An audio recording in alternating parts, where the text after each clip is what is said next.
Hello, children, my little agents of change. How I miss you all so dearly.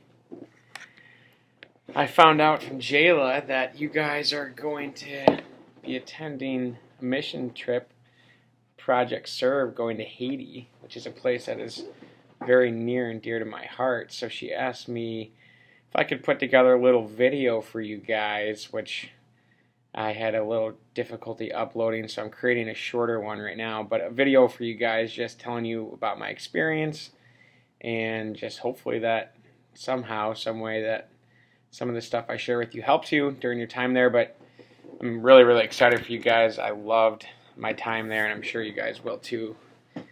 And you're going to be in great hands, obviously, with Kyle and Jayla, so just enjoy it. But let's see. I really don't know where to begin with this. I spent 5.5 months there in this place called La Baie de Mystique, which is probably a lot different than where you guys are staying. I assume you're going to be in Port-au-Prince, but if I'm wrong, then some of the stuff I tell you may not be beneficial. But La Baie de Mystique was a small fishing and agriculture village in the northwest area of Haiti, and it's so much different than Port-au-Prince, and really Port-au-Prince is different than the rest of the country itself. It's by far the most developed area, and you're going to get a little bit more civilization there, if you will, as opposed to where I was in at the Northwest Chord. But yeah, I mean, in general, all the Haitians are very generous people. They're very spirited culture, so they love to dance. They are obviously of a French descent, so the language is French Creole, which I know Kyle and is giving you guys some language lessons. They like to have a lot of fun, but they're very modest people as well. So they kind of, some people you'll see, they tend to dress modestly. It depends on where you're at. Again, in Haiti, Port-au-Prince, it's a bigger city, so you're going to see a little bit less modesty there, but in general I'd call them just kind of a modest people,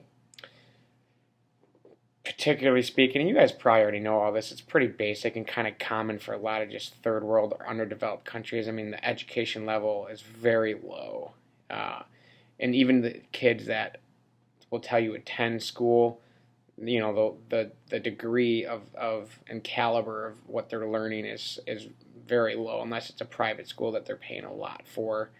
A lot of the students in the village I was in, I mean, the teachers were not obviously qualified to be instructors. They were just kind of somebody in the village who decided to volunteer and do it or get paid a small amount. The unemployment is really significant in Haiti, which I think is so relevant to your time there, because that's where so much of the need comes from with these people, is that the men just, unless you're a self-starter or very independent, there's not a whole lot of formal careers or opportunities for men there. And so, you really have to be a go-getter in order to have a job. Otherwise, there's just a lot of, men and families just kind of like sitting around, hanging out on the streets, just not a lot of direction to their day. And the more educated people there do speak French instead of Creole, but I mean, they'll speak both, obviously, but when they converse with one another, the kind of 1%, if you will, are going to speak French to each other. They love soccer. I'm just reading random notes I wrote down. They love soccer, obviously. That's like kind of probably their national sport, if you will, and pastime. You're going to have situations where people come up to you and give you things like little bracelets they make for you, stuff like that.